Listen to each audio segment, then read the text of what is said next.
we need we need to be able to ensure that our community members are safe just simply crossing the street every day. Our children and our youth and our adults, especially our elderly who cross the street every day as well. So I do agree in the Vision Zero program, and maybe it needs a little bit of oversight to ensure that it's equitably distributed throughout our community and that it's not a cash grab. But at the end of the day, I want us to remember that people have lost their lives in something as simple as the lack of a stop sign or a lack of a light. Okay, you went a little bit over there, Felicia, but I'll allow it this one time. Your rebuttal, Kaled. Thank you. About 10 years ago, Eric Ulrich was running his campaign. My son's was going to school with his best friend in the corner of Liberty Avenue and Cross Bay. Just when Woodhaven turned to Cross Bay, his best friend lost his life due to high speed. Obviously, many people have lost their life in that specific corner. At the same time, you know, the public transportation system is a very slow system going from Queens Boulevard to the Rockaways. So what they decided to do is make the bus lane faster, so to encourage people to use public transportation. As someone that is doing environmental impact assessments for the last 20 years, they should have done an assessment and studies people's habit, how they drive in the neighborhood. And what they did is that they lowered the speed limit, they added bus lane. They are thinking 30, 40, 50 years ahead of the line, but don't have the infrastructure. The infrastructure is not there. So with these speeders, what do? They take side streets. Now you see, if you're on Ozone Park, you see them going 40, 50 miles an hour in those local streets. That shouldn't happen. That made it a lot more dangerous than it was before. So to do an environmental impact statement, assessment for traffic safety is important. Yes, we need red light camera, but we need an efficient infrastructure. We need a faster public transportation system that is efficient. We do not have that as of yet. As your next city council member, I will hold DOT engineers responsible and accountable to make sure that we have efficient transportation in the district. Okay, Mike. Well, Felicia talked about needing an advocate in City Hall who will talk to the Department of Transportation. Nicole Garcia, I think, is mad that I have her phone number because I've called her so many times and bothered her with some of these issues. And I've worked in the state Senate, and I got to say, it's not a conspiracy theory. When people say that the city is trying to frustrate drivers out of their cars or impose all these penalties, they are purposely taking a punitive approach. And I disagree with that. I don't think that we should be trying to punish drivers because, quite frankly, it doesn't work. We live in a transportation desert in South Queens, and that's magnified, obviously, in the Rockaways. And so I don't agree with Vision Zero as it's implemented. Yes, the goal of reducing pedestrian deaths and fatalities on the road is a very important one, but there are better ways to implement it than what we've seen. The punitive approach is not the way to go. When you remove roadway, you're making people's trips more burdensome, and that stifles our economic growth. We can't get to school, we can't get to work. We all suffer as a community by doing that. And so the way I look at it is you want to utilize the infrastructure, but you want to do it in a prudent way. I've been endorsed by the American Council of Engineering Companies because I acknowledge that a lot of these are engineering decisions, and they quite frankly should be made by engineers, people who know what they're doing when it comes to this and who know how to build the infrastructure. I'm big on the Queens Rail, if we might get to, but I've been talking about this for a long time, and also the ferry. These are attractive alternatives to driving that ease the burden of traffic without sacrificing roadway, without making it tougher, because we're not going to just make cars vanish by hitting us with fines and more regulations. We have to do this in a way that brings people together and moves us forward, and it's not regressive. And so, yes, I do believe there's an element of this. In fact, I know there's an element of this that's just meant to be punitive and to serve as a cash grab, as it was posed. The goal is important to improve our transportation system, but not in this way. Okay, thank you, Mike. Before we continue, I'd like to apologize to the audience and apologize to the candidates. We were having some difficulty with the technological stuff. I'm pretty good on camera. I just don't know how to use one sometimes. So the first couple of questions that we asked were not recorded. So if you don't mind, just for continuity, before we get to the final question and the closing statements, I'd just like to ask those two questions that we started the debate, if it's okay with you, candidates. Is that something that you would agree with? Because they were not recorded. They were not recorded. Okay, great. Thank you. I appreciate it. I apologize to the audience for my technological failure. Sorry about that. Okay, the next question is for Kaled. And this question comes from the Rockaway Women for Progress. Other than financial assistance, what do you see as the urgent need for schools in Rockaway during this transitional year post-COVID? And what will you do if you are elected to assist them? Just like my own kid, they should not be going outside their neighborhood for school and commute. We should reform our school system and fund them better. Teachers try to do their best job with limited resources, but we also need a lot more training. My brother that works, that is an assistant principal at John Adam High School, is constantly getting new teachers to, they are not qualified, and there needs to be more efficient in teaching their kids. We want to make sure that we bring in proficient teachers, but at the same time, to pay them well.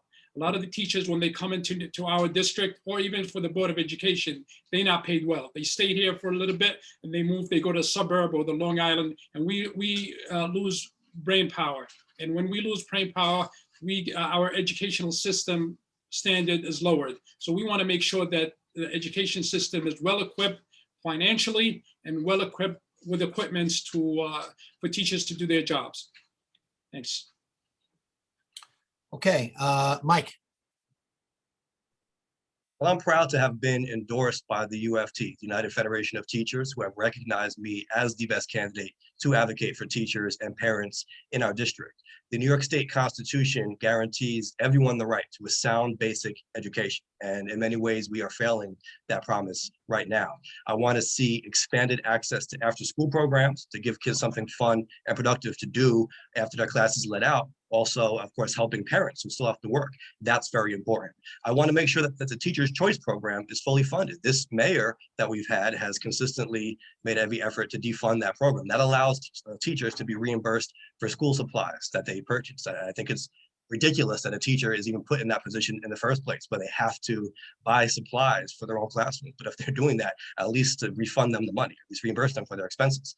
I believe that we need to generally bring more control to teachers and parents. And I think there's a lot we can do in that. I hear from teachers in the district, and they tell me all the time that they're tired of the city dictating policy to them. They want to be able to have a little bit more control. And there's a lot that we can do there. For example, the chancellor should not be unilaterally appointed by the mayor. I think if you subject the chancellor to city council approval, that allows them to be vetted, and that allows the opportunity for public hearings. I also want to mention that we have a cap on charter schools. I believe that every parent has the right to send their student where they want to, but we do have to keep in mind that the vast majority of our students go to public schools. And so the priority from the government's perspective should be making sure that we're focusing on our public school education. And so we should retain the cap on charter schools. And we should also, this is something that happens at the state level, but I will advocate for it in my position in the city council. I'll make sure that we close what's called the zombie charter loophole. Right now, they can effectively open more than one school because they have a different type of school, but they're really supposed to have the one. And that's a burden on our public resources as well. Thank you. Felicia. As a teacher in this space, one thing that I want to make sure we center first is that unfortunately, our DOE, our public school system is not municipal. So our mayor actually makes larger decisions, really enacts policies for our city schools rather than city council. But here's what we can do at the city council level. Number one, we can ensure that our schools are fully funded. What does that mean? Well, per pupil distribution of funds actually is inequitable and need to be reformed. So how we spend money per pupil, actually larger schools get less money per student than smaller schools. So that's number one. Number two, we need to also understand that on the peninsula itself, there's an inequity of choices for when a child leaves the elementary school phase of their education and enters middle school and high school. We have Scholars Academy on the peninsula, and it's a wonderful school. It's got great curriculum, teachers, it's really diverse. And so what ends up happening, which we're actually seeing right now, is a lot of parents wanting to send their children there. And with Scholars Academy planning on changing their enrollment, parents are feeling and families are feeling like they don't have very many choices. And this is why I talk about integrating our schools and desegregating. It's about fully funding. It's about making every single school have pretty much the model of Scholars Academy. Since we know that a great school can exist like Scholars, why not make other schools just as great? We need to also clear the backlog of IEPs that have not been written during this pandemic. That's incredibly important for our children with disabilities to really reintegrate back to school ready to learn. We also need to create all of our schools can be community schools. We have a couple of community schools in the district, one of them being John Adams. And John Adams High School, because it's a community school, we are actually ensuring that tutoring is happening. There's full family engagement. We're increasing attendance. That all of our schools should be community schools. And City Council has the process and the way to ensure that all of our schools in District 27 become community schools, because additional funding helps really take care of our students in a really profound way. Thank you, Felicia. Okay, so the next question is from the Waves editorial board, and I think it speaks to specifically, I want to make it clear that this question, it comes from the Wave editorial board, but it's based on the Bill de Blasio administration and its oversight of New York City parks. Okay, and this question is directed to Mike. Okay. The New York City Parks Department has run without much oversight for the last 8 years.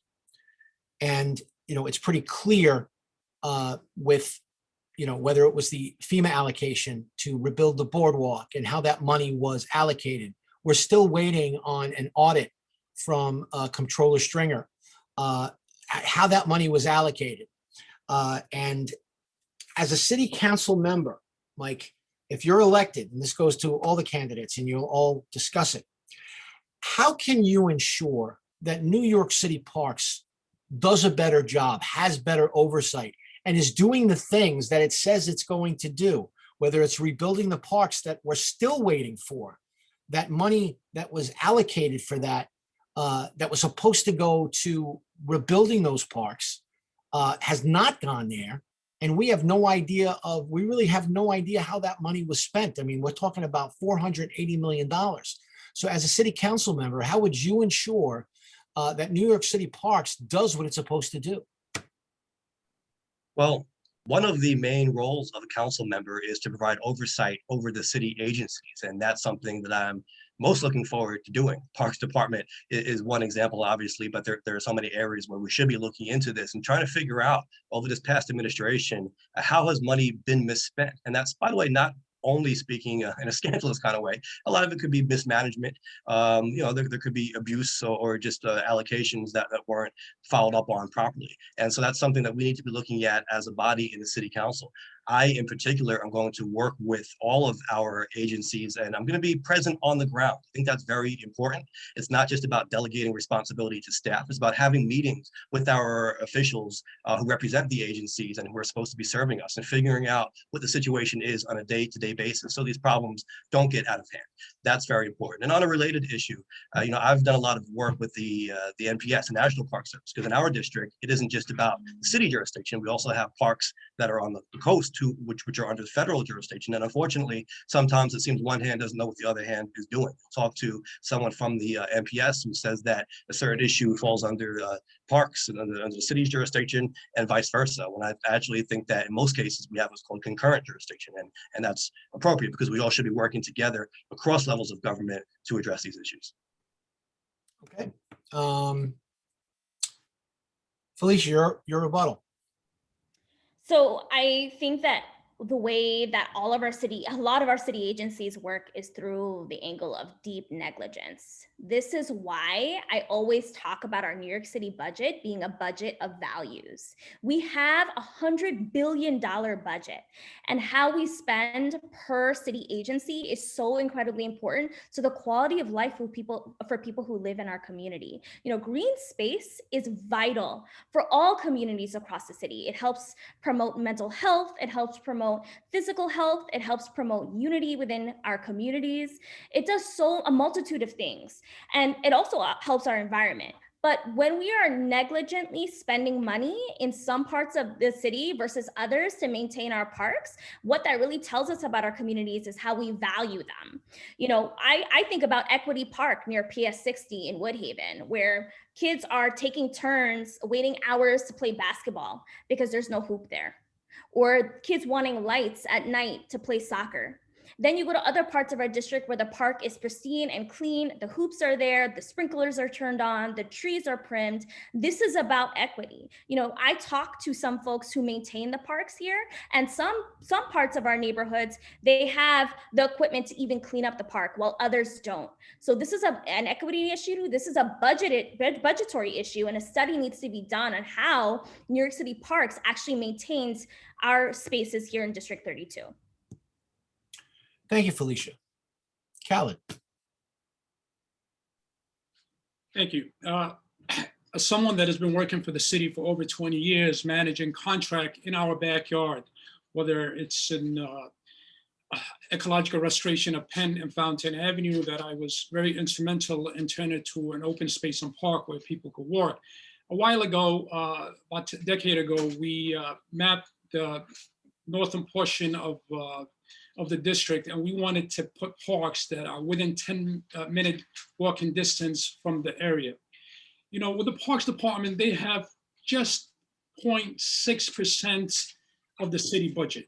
Now, if you look at the country average, that is 1.5 to 2%.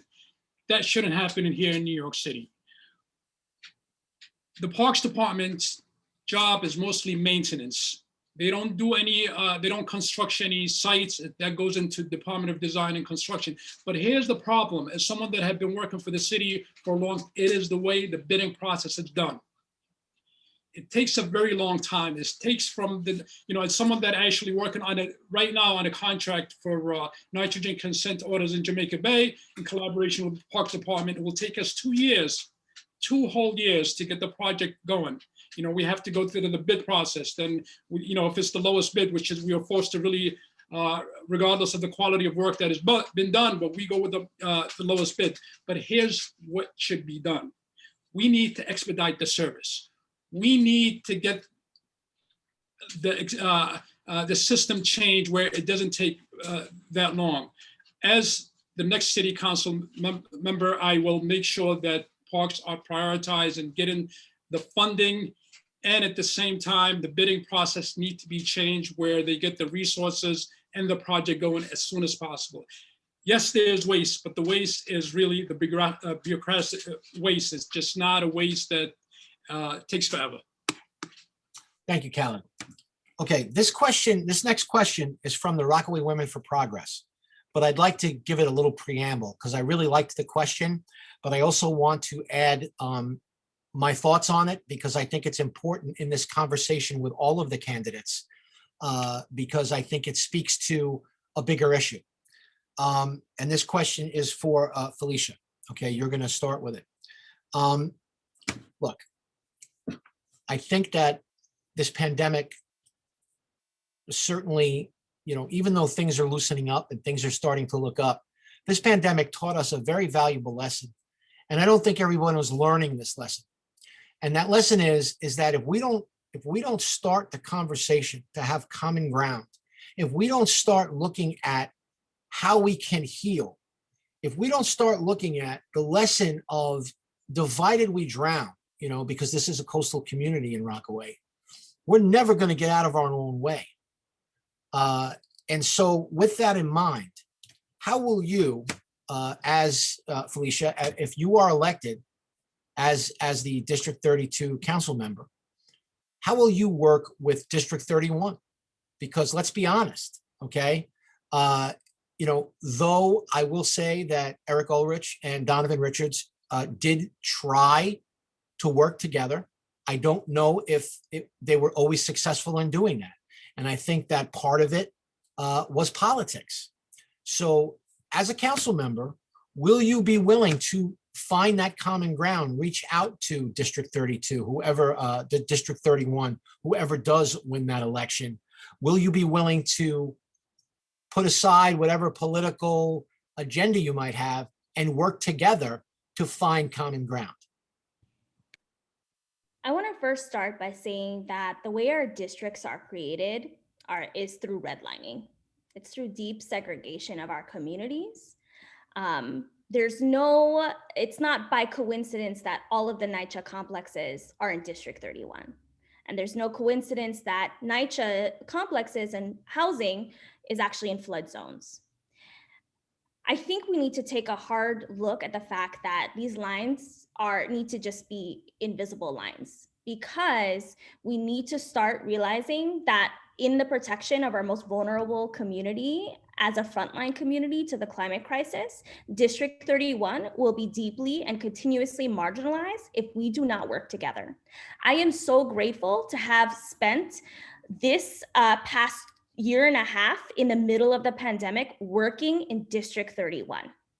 Because I knew and I know that resource equity is a problem on the peninsula. And so really supporting our most marginalized communities means supporting District 31. I was working with the National Black Leadership Commission on Health to do testing and tracing at Redford NYCHA housing. That means I worked with our tenant association leaders, our other community leaders in the district of 31 to do testing and tracing on site. It took a long time for us to build trust with people, because this is what happens when we leave communities behind. It's even more difficult to provide aid in these districts because in District 31, for example, because of the lack of isolation we've caused as a city and during this pandemic. We know now that District 31, their vaccination rate is at 24%. That is below the city average. And there's so many reasons that happened. And then there's also so many reasons that could have been prevented. With deep organizing and funding and care, communities like District 31 could really, really, really be uplifted. But instead, because of politics, because of redlining and redistricting, we fail to do that as a city, and we fail to do that as neighboring districts. And so I know I'm the right person to be able to provide safety and security and aid to the entire peninsula, because I've worked in District 31. And we need council members who've been able to do that work with community leaders, with elected officials, no matter where they reside within our communities of South Queens, because that's what true unity is about, uplifting the most marginalized. And that's why I'm the right person to do it. Okay, thank you, Felicia. Mike, I believe it's Mike. Is Mike? No, I'm sorry, Kaled. You have the first rebuttal. Sure, thank you. More than a decade ago, as a scientist that was working on Jamaica Bay, one of the biggest advocates to bring in the Jamaica Bay Watershed Protection Plan was Dan Mundy. He lives in Broad Channel. The amount of voice that the public and organization within the district have are very, very powerful. They made us spend over $1 billion in the Jamaica Bay, including upgrading the 26 wastewater pollution plant, Rockaways, and the Jamaica Bay nitrogen consent order. As a matter of fact, the $10.5 million contract, I am managing as we speak. Yes, we need to build bridges among politicians, including District 31, but also the state level, the federal level. And we want to provide a powerful system that will allow us to do our job. As a matter of fact, when I was running for office, I made a coalition, including Mike Scala, Felicia, and Ruben Cruz. As a matter of fact, he stopped by office to say hello last week, and he's a very strong advocate for my program. Also, one of the candidates that have dropped out have actually joined our campaign to help me win, because they believe that I could build bridges in the coalition to make our district better. Also, I think in order to build bridges, that the mayor's office have to listen to us, putting politics aside. So whoever's going to come the next mayor will need to work with us. And at the same time, I will support whoever wins the primary. Thank you. Okay, Mike. Well, I'm proud to say that I've focused my work in District 32. However, I will say this, I have worked very closely over the years with Council Member Selvena Brooks Powers, and I'm also going to be the only candidate to mention District 31's council member by name. In fact, in 2015, we co-chaired a legislative committee together. So we already have that working relationship. Recently, we talked about something that we're calling the One Rockaway Plan, or at least it's just an idea at this point, but we're talking about issues that bring us together as a peninsula. That's extremely important because we are divided politically, but there's more that unites us than divides us. So whether that's healthcare, whether that's infrastructure, whether it's protecting the beach and the environment, whether it's transportation, whether you live in Redfern or in Neponsit, you're concerned about these issues. And so we need that collaboration between District 31 and 32. And I've really been proud of the fact that I have spent my time in public service building these bridges. It's about working across the peninsula, across all different lines. And yes, to get to the heart of the question, we do stand in each other's way when we can't get on the same page. And if we're going to go to City Hall advocating for something that affects and improves the lives of everyone in Rockaway, we can't have people viscerally hating the idea just because it's attractive to the other group. We need to realize that there is more that brings us together than separates us. And I've been one to build those bridges. As an anecdote, the groups that I represent in Ozone Park have come together to form a food pantry during COVID. And what I've seen is residents from all backgrounds and all neighborhoods coming together and volunteering in a way that wouldn't be possible if we were pointing fingers at each other and trying to scapegoat each other all the time. And that's what it's about. It's not just about being moral, but it's the most effective way to deliver for our people. We're stronger together than apart. And I've been the candidate to build those coalitions during my tenure, and I'll continue to do so. Okay, for those of you just joining us, thank you, Mike. For those of you just joining us, we did have some technical difficulties in the beginning of this. So the first portion, the first two questions of our debate were not recorded. And I think they are important questions, and the candidates have agreed to definitely answer them again. So since it's Kaled, since it's your turn to answer the next question, we're going to go back to the first question of this debate. And I do want to thank everyone, by the way, again, for taking some pity on me. Okay, so here we go. Question one is from the Rockaway Women for Progress. The entire Rockaway Peninsula has one hospital and no trauma center. What will you do if you're elected as the District 32 council member to address Rockaway's lack of quality emergency care and continued access to health care? Yes, definitely. Rockaway has been suffering from not having appropriate hospital, to even a rumor closing St. John Hospital. That bothers me. The trauma center, we don't only just need one trauma center, we need more than one. If elected, I will make sure that we have a trauma center, but at the same time, I will make sure that we have hospital extended through the areas, through advocating with the state hospital system, because they bring in the resources, and we want to make sure that if they're going to continue doing work in New York, that they should have an equitable system that serves all of New Yorkers. Rockaway residents deserve medical services. They deserve a health care, human right. We need to build bridges across the residents to make sure that they are all served appropriately.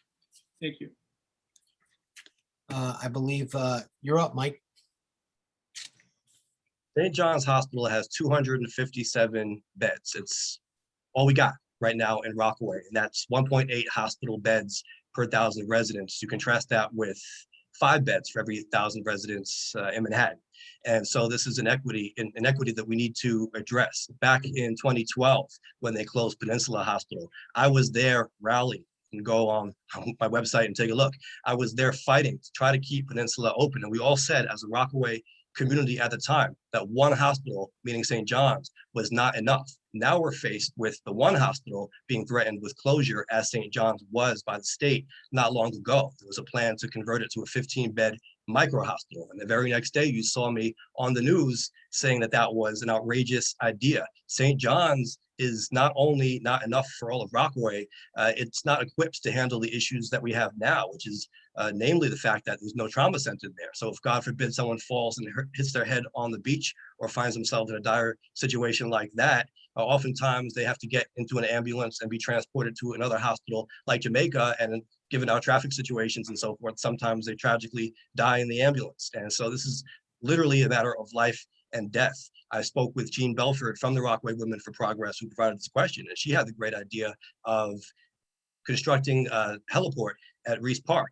And I think we need ideas like that to really fill in those gaps, because transportation obviously is a big issue. We need to be able to get people to the hospital we have. And we also need to be filling in the gaps with more mobile centers like the Adabo Center to expand access. In case we can't build that second hospital in the short run, we need to be able to make sure that we can expand access to healthcare options and increase them throughout the peninsula.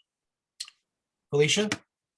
We have a couple of buildings on the peninsula that are either at risk of being closed or are abandoned currently, and these need to be trauma centers. We need to be pushing our state legislators to be advocating for New York Health and Hospitals, public centers on the peninsula that really take care in ensuring that we're lowering costs per visit, in prioritizing public hospitals over private hospitals, creating legislation to maintain staffing in these spaces as well. Hiring within the community is a #1 priority for our healthcare staff to be taking care of our own community, making sure that we're expanding sexual and reproductive health. This is all the types of care that is needed on the peninsula, because they're in dire need of making sure that they have a facility to go to. And so really doing this means that we're working with our state legislators to push for public health hospitals here on the peninsula through and really pushing away privatization of any of these abandoned buildings on the peninsula as well, that could have been used for public hospitals. So that's the work that we need to be pushing for at the city and state level.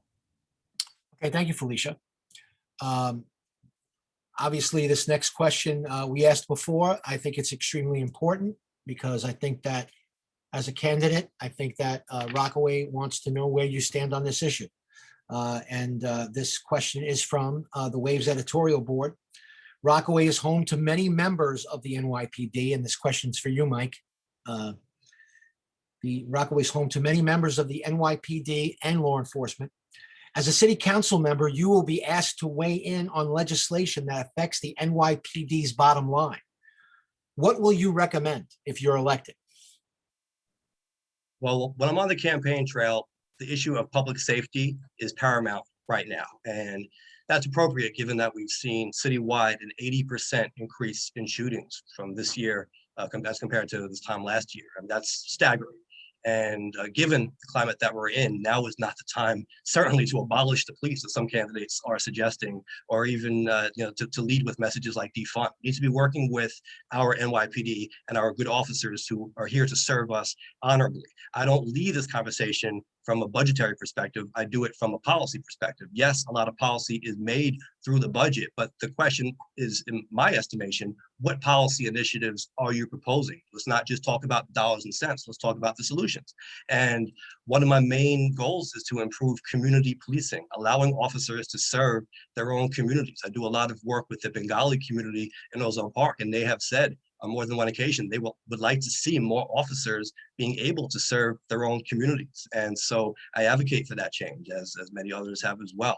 I also want to expand the range of services a 911 call can provide. Yes, we need police to respond to many types of calls, but I speak to constituents on a frequent basis who talk about wanting to have other options under certain circumstances. Like, for example, there's a father I know who has a child with autism who's had to call the police to try to calm his child down. And he was afraid that, God forbid, that the police might show up and shoot him. And he would like to be able to call a mental health professional in a situation like that. So I think there's a lot we can do that are common sense reforms, but that foster a collaborative relationship with the NYPD, not an adversarial one, as some others are promoting. Okay, Felicia. So first, I want to acknowledge the harm that our community members have felt in what they feel like keeps them safe and what doesn't. Our New York City budget is how we spend money, and it is one in which we have law enforcement allocated, we've allocated at least $6 billion to law enforcement. And what that has done is created a deep, deep burden for our law enforcement to respond to various crimes and also various issues throughout the district, like abandoned vehicles on the street, towing cars, mental health disturbances, domestic violence. You know, safety needs to be community led. And I know that it's almost kind of scary to understand what that could look like, because we've never done it like this before. We've always done the same thing over and over again, expecting different results. And with the law enforcement having a $6 billion budget, but there's an increase in crime, that is a direct correlation to the fact that we need to actually expand what public safety looks like, because it's just not working. So police respond to crime, they don't prevent it.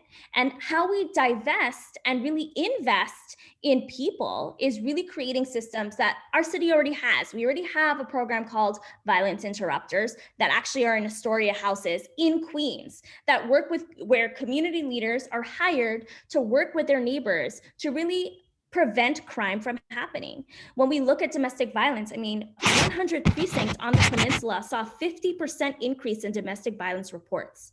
50%. At 106 precinct, it was up to 63%, and 102, 53%. You know, we need to be able to expand who are the people who are going to prevent crime from happening. It's the people who live in this community. It's people who've been doing this work already. Community-based organizations like Jihadi Sisters, like Caribbean Equality Project, like Womankind, who've actually been defunded over the last 3 to 5 years, that are better equipped to respond to our neighbors than law enforcement. We need to be able to look at our city and realize we can't go back to the traditional ways of public safety, and this is how we can expand it. Okay, thank you, Felicia. Now we will resume our regular programming. Okay. Kaled hasn't answered the question yet. Oh, I'm sorry, Kaled. That's okay. That's okay. You know, one of the Yankees' greatest catcher once said, "It's deja vu again." What's that mean? That we're going back to where we was in the 1990s, where crime was at its peak, when people were leaving New York City. As of this Sunday, Maureen Darwood of the New York Times interviewed William Bratton about the police, the spike of crime. And you know what he said? He said, that's what they asked for, that's what they get. And you know what? We could do better. Yes, we need to reform the police. Yes, we need to reinvent. Yes, we need to hold them accountable, but we need to support them. Police shouldn't be in the school system. They should not be in doing traffic. Those units should be transferred to, for the traffic to DOT. For the school system, it should be transferred to the Board of Education. We could do better. As a matter of fact, my own brother, who is the chief strategist for the NYPD, him and I talk about policing every day, public safety, and the backlash. And me, I have talked to many, many residents while campaigning. My team have talked to more than 20,000 people. Public safety is their number one issue, and we need to address that. We need to hold police accountable, but we need to support them to make sure that they do their job. As of the police budget, There's budget that goes to capital budgeting, and there's the expenditure. The expenditure that the police department uses is very, very low. We actually need to give our police officers a raise. We need to keep good cops and weed out bad cops. Because good cops, especially the beat officers, when the system beat them, when people constantly telling them defund the police, they leave the system. They go somewhere else. And we don't want to allow this. We want accountability. But hear me out. What I will do in the local level is that the command center need to be reformed. We want to have a command from the system itself, from the captain, but we also want somebody from the community to have a partnership to improve the quality of life for the resident. If elected, I will not defund the police. I will make sure that we fund them, we give them the right resources to do their job. We cannot lose New York City again, and I will not allow this to happen, whether I win or become an advocate to make sure that we support NYPD. Thank you. Thank you, Kaled. Okay, the next question is, comes from a Wave subscriber who didn't wish to be named. Okay, one of the biggest complaints about city government is that oftentimes District 32, there tends to be a concentration of, and of course this question is from Mike, there seems to be a concentration of issues and other things that the District 32 the District 32 council member tends to spend more time on the mainland and less time on the peninsula. Now, whether that's reality or perception, how will you, as a council member, do a better job of if you want Rockaway's vote, how are you going to do a better job of making sure that Rockaway's issues are being met? Well, I think I spend more time in Rockaway than the mainland, despite the fact that I live on the mainland and I have the Easy Pass bill to prove it, because I'm told every time I drive over that bridge. I'm actually sitting in Rockaway right now as we speak. My campaign is largely based in Rockaway. I am known as the Rockaway candidate, and as I mentioned earlier, I've been fighting for Rockaway for years. I'm not someone who just found Rockaway on a map when I decided to run for office. I've been here doing the work, and that's important because Rockaway has very specific issues. And people need to have a history, a track record of working on the peninsula if they're going to serve this community. Otherwise, they're going to come and on day one, not know what they're doing. They're playing catch up. And now's not the time to play catch up. I also pledged to maintain an office in Rockaway as our current council member has, but I'm going to make sure that that office is staffed. And I'm really going to take the needs of the peninsula seriously. People know me here in Rockaway. People, I think, assume that I live in Rockaway, and that's not going to change. I'm going to spend my time serving the needs of this peninsula. Felicia. I definitely hear that in regards to our council member, but our neighbors feeling like our council member was spending more time in one area than others. As someone who lives in Ozone Park, I actually felt like he was missing here. So honestly, yes, it could definitely be by perception, but at the end of the day, what's really important is that all of our neighbors and all of our communities feel seen and heard. And that's sometimes really difficult because this district is massive. So one of the first things I want to make sure that I do is we have at least two offices within our community. One in Woodhaven, Ozone Park area or Richmond Hill area, and one on the peninsula. And doing that will help us really mitigate the issue of people not feeling like they're being heard or listened to. Number two, mobile office hours is really helpful because then it creates access to people who live throughout the district to then have access to their council member directly. Thirdly, we also need to ensure that our offices are staffed with people who speak different languages. Not just in Ozone Park, we have people who speak, Bangla and Spanish, but that's also true of the peninsula. And so we want to make sure that not only do we have access to a council member, but there's also language justice that's centered too, so that our community members know exactly what it is that we're doing and how they can share information with us. Lastly, I want to make sure that I'm hiring community leaders, our community members who live in the district and live in that part where they're servicing. That's really important because we want people to feel like my staff is an extension of who I am. And that means that our staff is diverse, they speak different languages, they are part of creating community projects and really are a part of creating policy with us once in office. So those are just like some of the ways that I hope to be present, not only on the peninsula, but throughout the entire district. Thank you, Felicia. Kaled. Yes, the marathon training season starts now, and at least twice a week, I make it to the Rockaways and run on the sand on the beach so that I could strengthen my Achilles tendonitis. I know the Rockaways very well. The Rockaways have been neglected for too long. And this is what I will bring as a candidate, is that for the last 20 years, big portion of my project have been in the Rockaways, whether it's doing Thursby ecological restoration, whether it's doing wetlands, whether it's doing the Jamaica Bay watershed, whether it's doing water quality work. You know, all that data is available online, you can see it. But here's what I will do. I will not just have an office in the Rockaways. I will also walk the walk, talk to businesses, see what their issue is. Go to the beach and talk to these lifeguards. We need more lifeguards. We need more sanitation workers to clean the neighborhoods. The litter is a big issue in that area.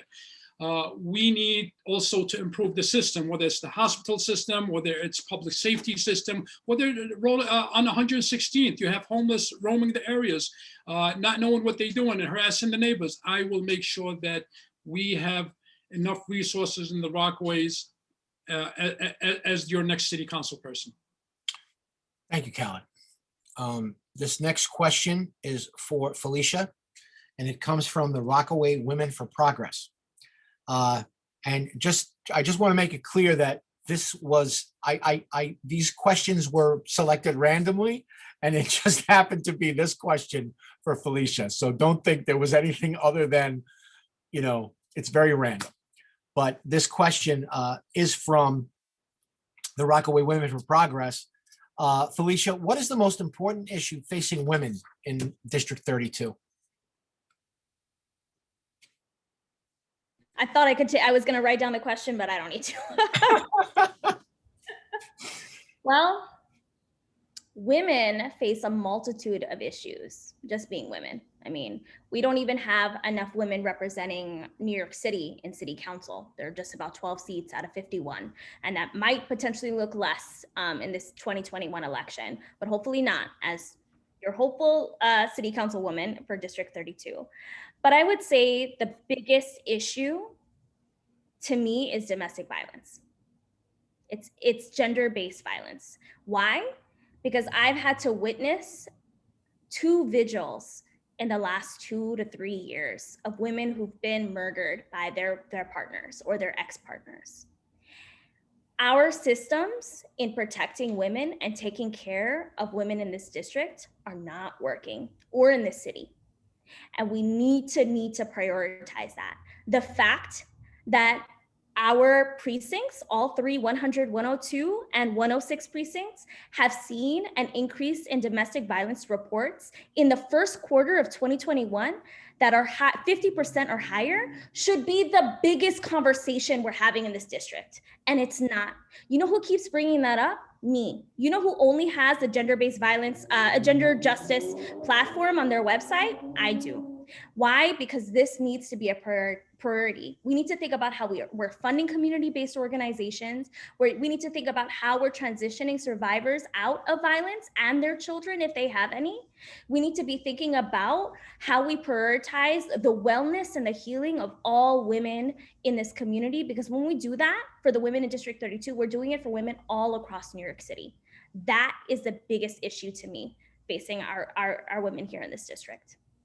Thank you, Felicia. Okay, Kaled.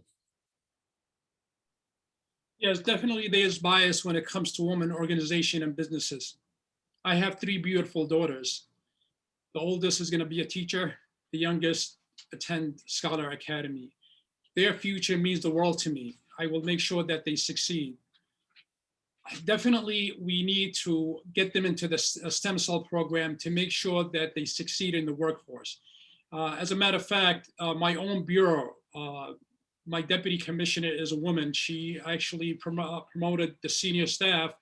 Half of the senior staffs are now women.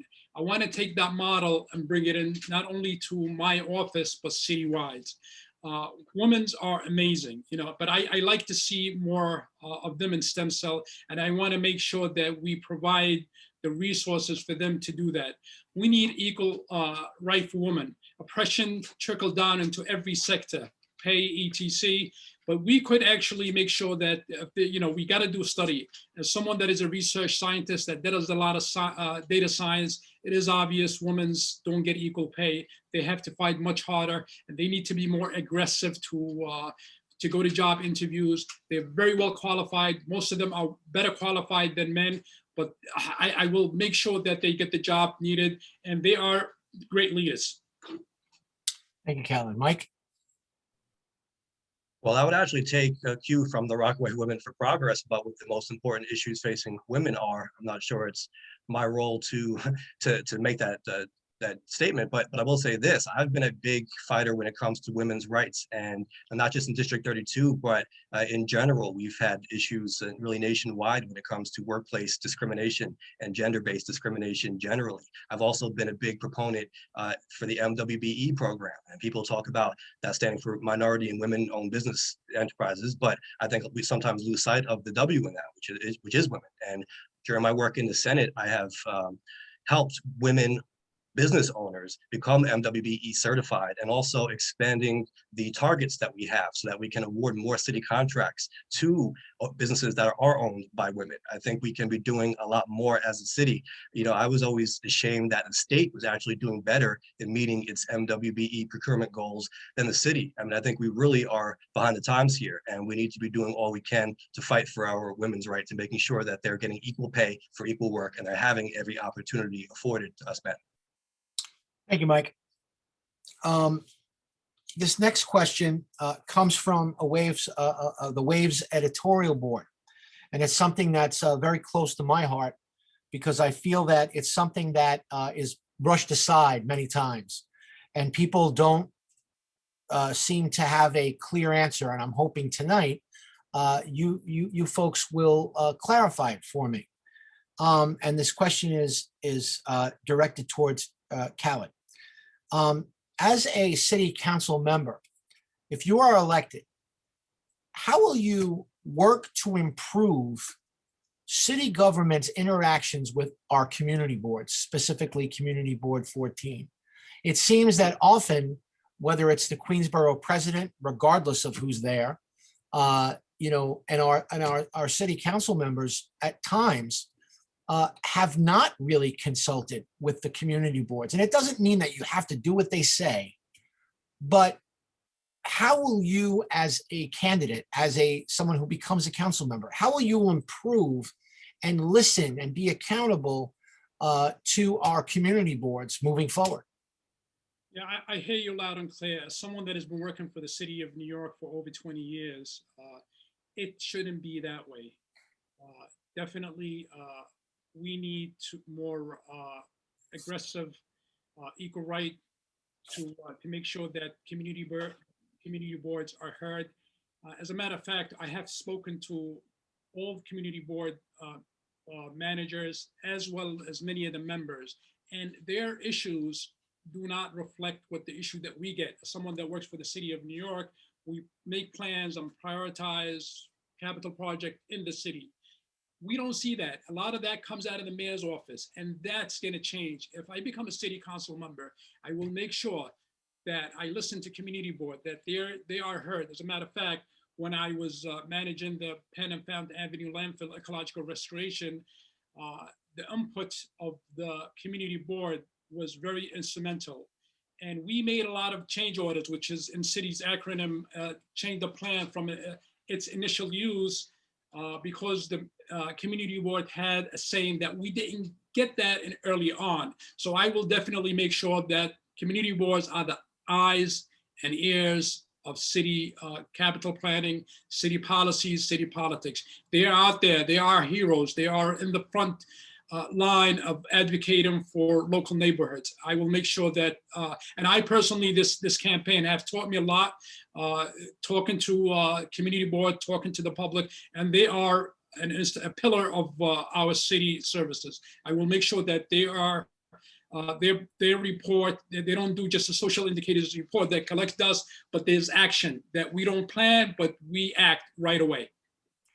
Hey, Mike.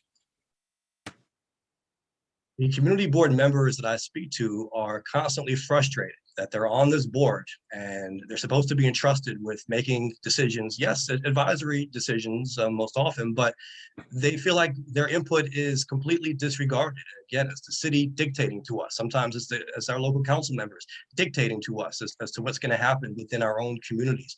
I am going to take a pledge to listen to our community boards. I'm not here to go against their recommendations because they are on the ground. They're closest to the ground, and we should take their input very seriously. Now, of course, the community board can't be binding in all circumstances, right? We can't go too far with that, but we can certainly give ourselves enough room to say we're going to respect them. And as your council member, I will respect the decisions that they make. You're not going to find me going against their decisions on major land use and other issues. I will also work closely with them every step of the way. I'm not going to just show up and be surprised that they took a vote that's counter to what I think is best.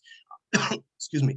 I'm going to be working with them very closely to make sure that we can be on the same page. And I have found that Community Board 14 in particular is very reasonable when it comes to its decisions. Sometimes there might be a project where they want certain things changed about it. Maybe there's too much of a burden on the neighborhood. Maybe they want a community benefits agreement. Maybe they want a commitment that more parking or school spaces, school space will be added. But I find that they're very reasonable, and we shouldn't be going against their recommendation. When I was in Albany, I worked on a piece of legislation that would give the community boards a little bit more input when it comes to objecting to certain types of facilities. It would enable them to at least have a conversation and ultimately a hearing if an agreement can't be made with a commissioner, where a ruling can be made on what's fair and equitable for that community. So I want to take that approach to the city level as well and work with them every step of the way. Finally, the last point I'll make on this is that our community boards should be truly representative of the communities that they serve, and I will work with that when it comes to my appointment selections on the city council. Thank you, Mike. Felicia? So I've already been going and listening to our community boards for many years now. And one thing that I know is something we can do, and I'm really lucky to be on a slate of city candidates citywide who support reforming and completely rehauling the uniform land use review process. Why? Because City Council, one of our biggest jurisdictions is how public land is used. But the system in which we apply for how we want to use public land is actually developer-led, private developer-led. And community boards actually only have an advisory section to them for the ULURP process. And so in overhauling this, it means that community boards, we would actually expand their involvement and their say as to what is developed in their district. So that is an exact law that I'm actually willing to help revamp with other candidates that I've worked with to help us review this process to make it more community-led. The other thing I want to also center is that our community boards definitely need to be the example of what our district looks like. And unfortunately, community boards 14 and 10 had an issue with demographics not looking like our community. So we want to definitely make sure that we're influencing people within our district and our neighbors to be on community boards that actually reflect the demographic of our community. And I'm really honored to have 4 people on my team that are actually newly appointed to our community boards, which is really exciting. But there's a lot that could be done with the way that our council members could be working with community boards, and being an ear already is something that's been so helpful in building trust in me as a leader, which is really important. And then also ensuring that we're actually going to change laws that give community boards more jurisdiction. Thank you, Felicia. Okay, our next question, we're almost done. You guys have been troopers and you've been really working hard. I appreciate it. We're almost done. We have 2 more questions before our closing statements. This question is from Mike. This question comes from a Wave subscriber. And again, let me just reiterate that these questions were drawn randomly. And I just want to make sure that we understand that before I ask this question. Again, it was from a Wave subscriber. Mike, the Department of Homeless Services has run rampant over Rockaway. I mean, it's been clear since I've been the editor here at the Wave for the last 7 years that the Department of Homeless Services does not communicate the way it's supposed to when it comes to Rockaway. And whether it's a family shelter, whether it's a shelter for domestic violence victims, the siting, the assessments, the environmental impacts, just everything, infrastructure, all those things don't seem to come into play when the Department of Homeless Services basically as an anvil decides where it's going to put a shelter. Most specifically, the shelter on Beach 101st Street that was closed because of COVID, and now is going to be, looks like it's going to be reopened. And we don't have a definite date yet, but it looks like it will be reopened. And many subscribers have reached out to me. Many of our readers say that they're concerned. They're concerned about how the Department of Homeless Services and its effect on Rockaway. Because many people believe that Rockaway has done its fair share when it comes to dealing with the homeless and providing shelters. If you're elected council member for District 32, how will you make sure that the Department of Homeless Services, because obviously we believe in compassion, we want to help people, but how will you as a council member work with the community and work with the city to make sure that the Department of Homeless Services doesn't abuse its privileges here on the peninsula? Well, I didn't know softball was your game, Mark. No, as you may know, I am the attorney who sued the city about that very shelter because it broke the law. You were alluding to some of the laws that were broken. Yes, the environmental review wasn't properly done. Yes, there was serious financial impropriety we found with the not-for-profit service provider and with DHS generally. A larger issue here, though, was that this was slated to be a facility for 108 individuals. And the state law says if you're providing services on site for individuals with mental health challenges, as was stated for this facility, that 48 beds is the maximum. And as a result of that, we took that to court and were provided an injunction to stop that shelter in the early phases of this project. Now, you said COVID shut the shelter down. Actually, COVID is what opened the shelter. A lot of people may not realize that, but that project was on hold. We had a temporary restraining order, which eventually did lapse, which allowed construction to resume. However, the contract was not executed by the controller because of the review that we essentially had him undertake. And it was illegal for them to open that facility without a registered contract. Because COVID struck, the mayor then issued an executive order essentially allowing the contract to go through, and that's what enabled them to open. So it was COVID that opened the shelter. We then put a lot of pressure on DHS to close it because it wasn't safe. You had a dormitory style setting in that facility. People didn't have their own rooms, and there's no way to obviously enforce social distancing and stop the spread of the virus. And so the shelter did close. Now, not only did the shelter close, but the courts closed as basically a whole year and going. Our case now that we filed is what's called administratively adjourned. And so, yes, DHS may plan to open it again. However, there hasn't been a final decision made on that lawsuit. And we're hoping that the judge, who has been sympathetic to our cause so far, will rule in our favor because the laws are being broken here. That's the important thing to note. This isn't about what we want or what a judge wants or anyone wants. It's about following the law. Quite frankly, DHS and the city has not followed the law. Now you ask, what will I do as a council member? I've called for a full audit of the finances of DHS because there's so much abuse and misappropriation there. But beyond that, I stand for the notion that housing is a human right. We all have a right to housing. However, we don't want to be warehousing people in these dangerous large-scale facilities that do break the law because you can't give them the attention that they need and you don't do anyone a favor by doing that, not the people who live there and not the community. So when you look at the money that's being spent on this, you can break down these contracts, including the one right here in Rockaway. Several $1,000s per month is being spent on this per person. You can take that money, give someone an apartment, you can give them sustainable housing assistance, and you can give them the tools they need to get back on their feet, whether that's mental health training, job training, whatever the case may be. We can be spending our money in a much better way, and I'm going to be pushing for that in City Council. Thanks, Mike. Felicia? So when we take care of our unhoused populations, a multifaceted approach, it has to be. Because when we do things like a temporary restraining order, what we're doing is keeping people unhoused, especially during a crisis when they need a place to stay, because then they're more prone to violence. Folks who are unhoused are going to be more prone to catching the COVID virus as well, as multitude of issues. So what I want to focus on is the fact that, like, we always continuously have the conversation about shelters, and I totally understand why. You know, even on what folks on the peninsula call the mainland, we have 7 shelters here in itself.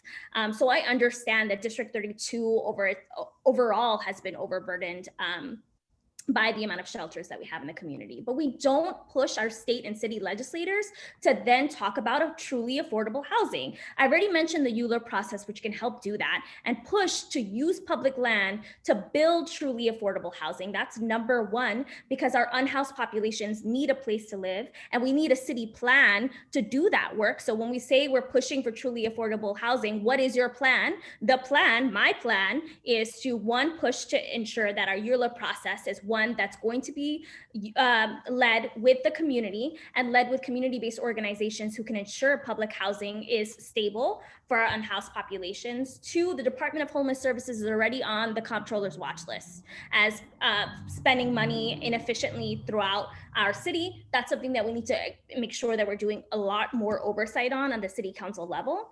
And I also want to center that 1,000 to 2,000 of our community members in District 32 are children, and they are homeless.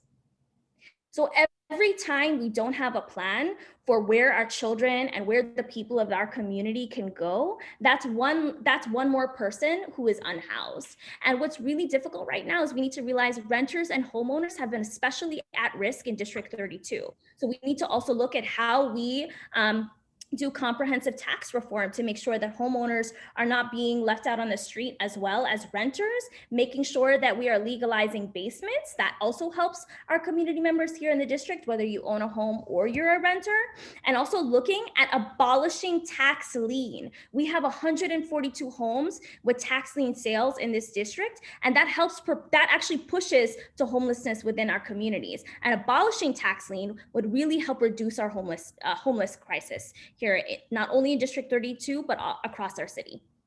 Thank you, Felicia. Kaled? Sometimes we have to be careful what we wish for, whether we talk about ULURP or environmental impact assessment. Remember, during the Bloomberg administration, he wanted to increase the population of New York City from roughly 8 million people to 9.5 billion people. He developed Long Island City and Williamsburg through a family connection and kind of did that project. But hear me out, Mark. Money is most efficient spent on prevention. You see this in healthcare. It's the same with homelessness. We need to keep people in their home in the first place. This means full employment with living wages for anyone willing to work hard. This means not having to commute 3 to 4 hours per day. As a matter of fact, as of today, June 1st, the rent relief application just opened up for all tenant and landlord. Let's do the preventive action. William Ruiz, who was a candidate for city council in the last election, works for homeless services. And I called them up, not because of the election, I called them up because I was touched. My daughters goes to the store in the neighborhood, and in my neighborhood, they converted a hotel into a homeless shelter. And you have young men hanging out in the streets, and they were harassing my daughters. And I was afraid myself to approach them. I didn't want to call 911 because I was so paranoid of what could come out of it. So I called William, and he told me that they're phasing out this program. So again, we need to be careful what we wish for. Homelessness is preventable if we provide right job. But I also want to hold the Department of Homeless Services accountable. The commissioner should be reforming its organization, his organization. Department of Health and Mental Hygiene is also have a vital responsibility to make sure that preventive action is taken care of. Otherwise, life quality will deteriorate in our city of New York. Thank you, Kaled. For our final question, it comes from me, okay? I think that this is a very critical election, not just for this particular primary, but for our city and for Rockaway. And, you know, I talk a lot about, I've spoken to all of you, both on the air, off the air. I'm a big believer in trying to find common ground and to build bridges. And my last question to you, and Felicia, this is your question. You get the last question.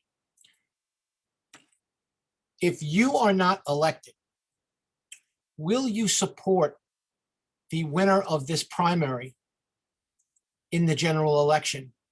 And can you find something positive to say about your opponents before we go to closing statements?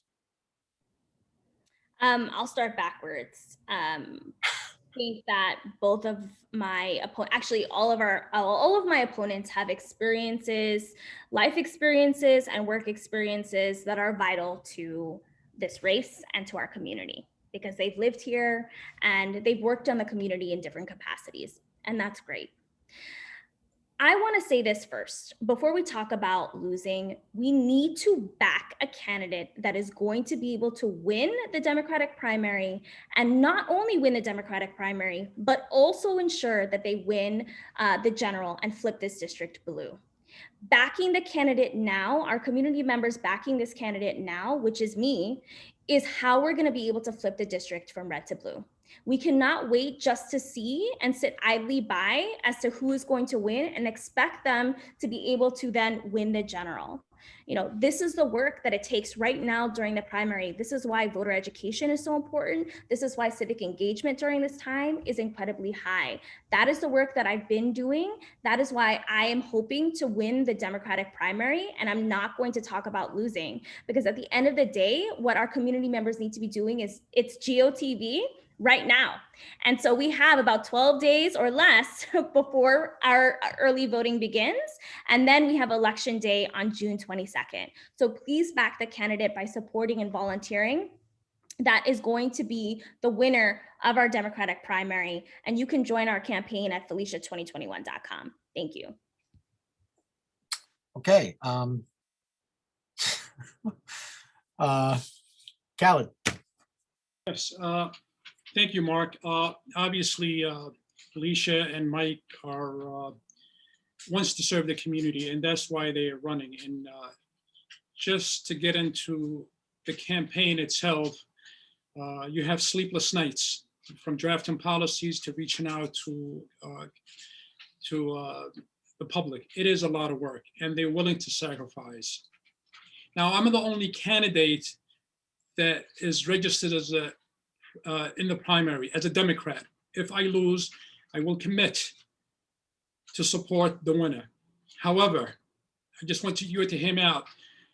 Other candidates will definitely be in the general regardless, whether if they're in the Democrat, if they lose the primary, they declare themselves as an independent or another party. So what does that reflect?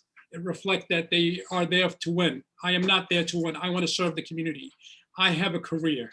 I am a scientist for the city of New York. I've been in the workforce for over 20 years, and it was time to pay back the community that raised me, that was good to my family, that produced a generation of, from a doctor to scientists to teachers to school administrators. This is the family that this district had produced. I will commit in helping the district and reaching out and bringing resources and making sure that whoever is viable in the primary that I will support. But at this stage, if they both going to go into the general election, I will pull out and I will not support anyone that if I see their name both in the primary and in the general election. Thanks. Mike? Well, I am running to serve the community, but of course, to do that, you have to win. And so I do plan to win. I think I'm in a very good spot.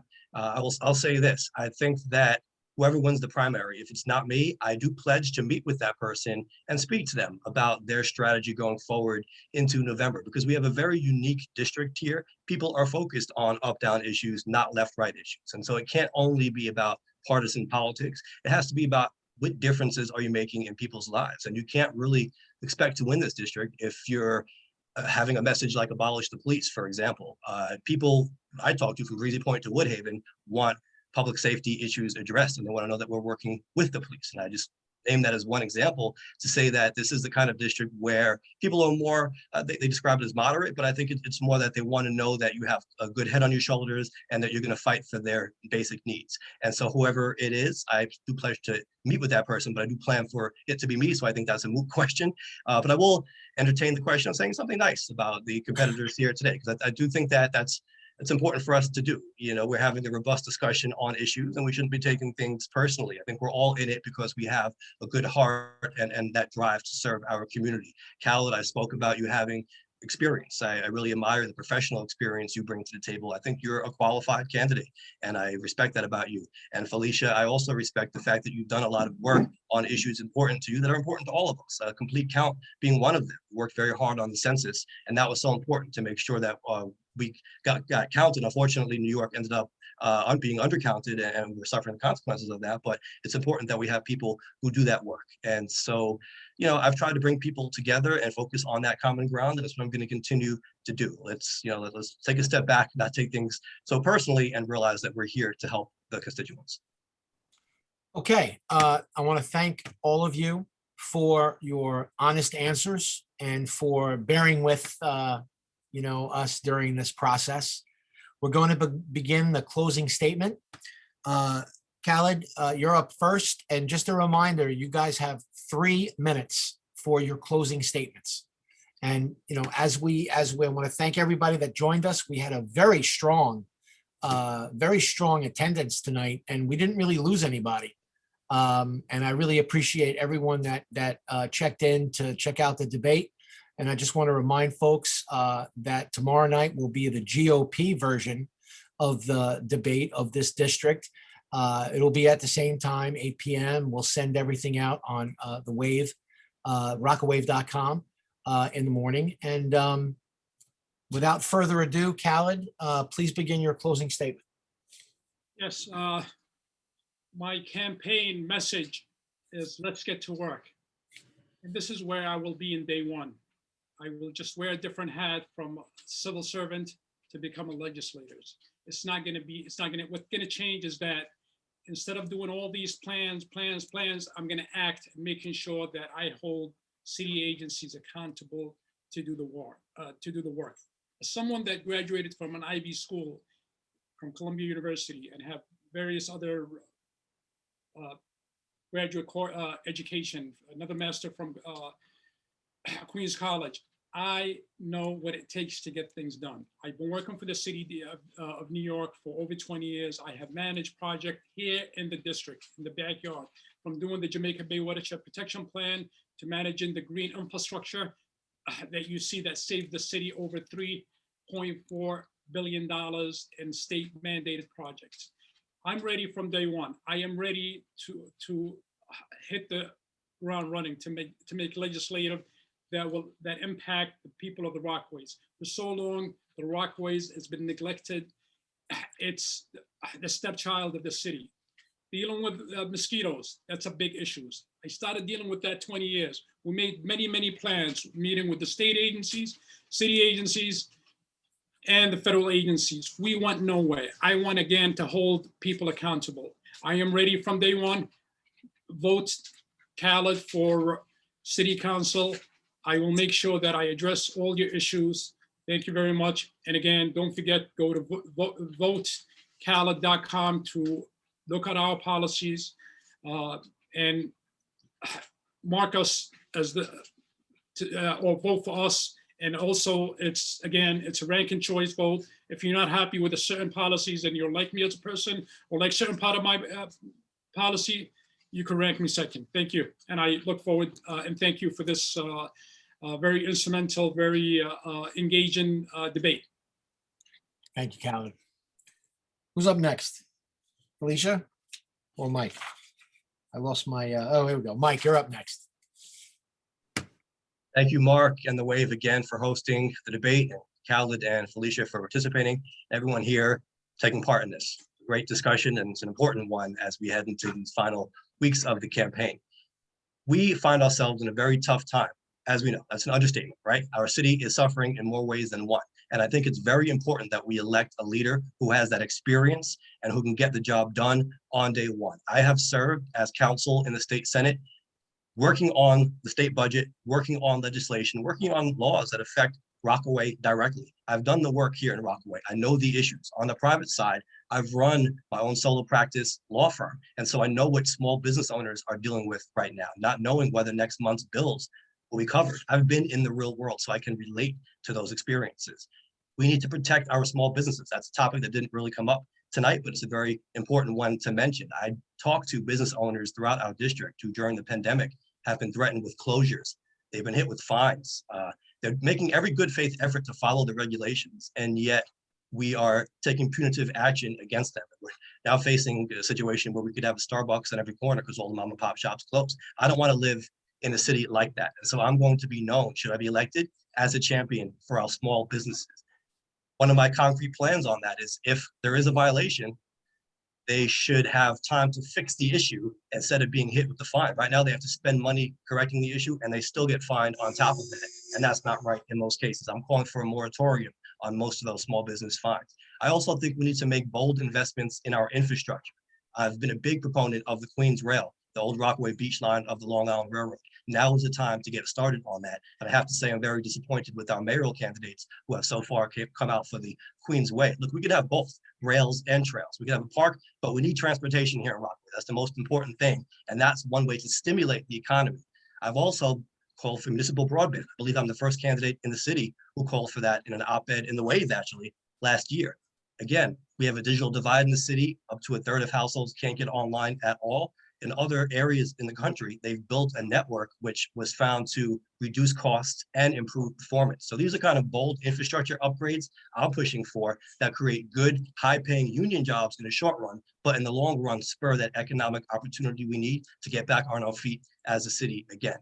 Please visit Scala.vision to learn more about the platforms and to get in touch with us. And I'm asking for your first choice vote as the Rockaway candidate in this race on June 22nd, or early voting between June 12th and June 20th. Thank you.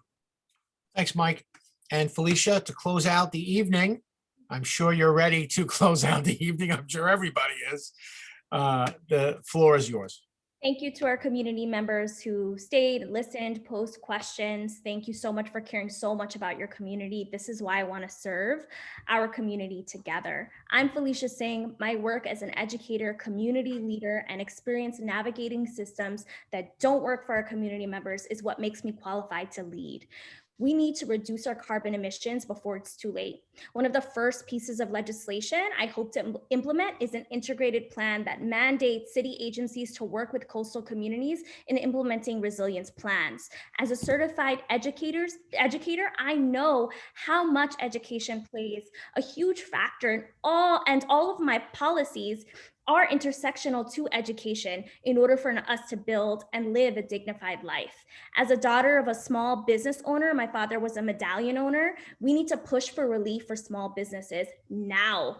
Currently, our small businesses are actually being monitored by multiple agencies conducting trips to small businesses to fine them for not having a COVID emergency plan. And this is the type of bureaucracy that's leading the failure of our small businesses. And this is the type of mitigation we need to literally cut out in order to provide relief for our small businesses. You know, transportation is not municipal. It is a state level issue, but we need to increase express service on the peninsula, especially, you know, hearing from community members who really love the fact that that the Q22 ran all the way to Fort Tilden and no longer does impacts the healthcare workers who come from District 31 to take care of our community members in District 32. It's small changes like that, like creating accessibility for the 14 stations we have in this district. Only 2 of them are accessible to our disabled communities. It's taking the infrastructure we already have and making it better, and not creating and investing in infrastructure that's going to take 10 plus years and cost billions of dollars to implement. And while that is important and that's great, we can't wait. With endorsements from Rockaway Revolution, labor unions like DC 37, 32BJ, HTC, Sunrise Movement, and Working Families Party, I am the Democrat to rally behind. Vote for me, Felicia Singh, #1 on June 22nd. Join our campaign at felicia2021.com. Thank you. Okay, I want everyone, I want to thank everyone for being a part of, you guys did a great job. I think this is the smoothest, despite all the problems, I think this is the smoothest debate I've ever done, and I've done quite a few since I've been editor of The Wave. But I want to just, a message to everyone, no matter who you vote for on June 22nd, vote, okay? We have worked very hard at The Wave to make sure that these candidates are vetted, that we are giving you guys, you folks out there, as much information as possible about each candidate. Mike, you owe me an interview. You need to get in here. I've already interviewed Kaled. I've interviewed Felicia. Felicia, your full interview will be in the paper this week. I want everyone out there, please vote.